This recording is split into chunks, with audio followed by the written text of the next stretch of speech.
आणि आता धाराशिवमधील सरपंच हल्ला प्रकरण समोर येते। सरपंच नामदेव निकम यांनीच हल्ल्याचा बनाव रचल्याचं आता उघड होतंय।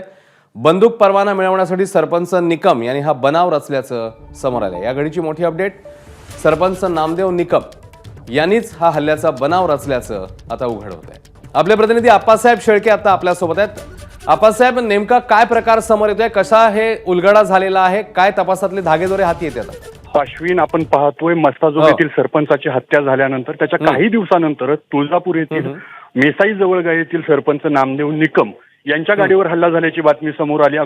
मध्यरात्री हा हल्ला झाला होता। नामदेव निकम यांनी त्याची एक चांगली स्टोरी रंगवली।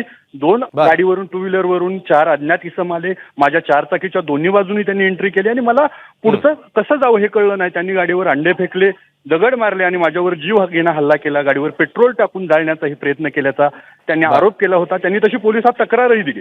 विशेष बाब अशी आहे की त्याच्या 2 दिवसानंतर नामदेव निकम आपल्याला न्याय मिळावा, आरोपीला अटक व्हावी यासाठी पाण्याच्या टाकीवर चढून सोलत आंदोलनही करत होते।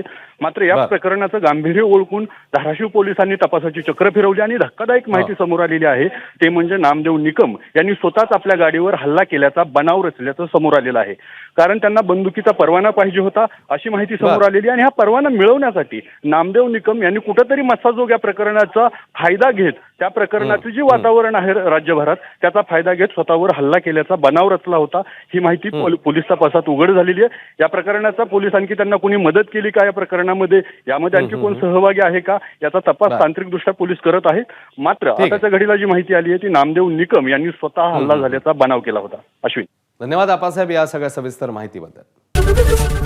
एबीपी माझा, उघडा डोळे बघा नीट।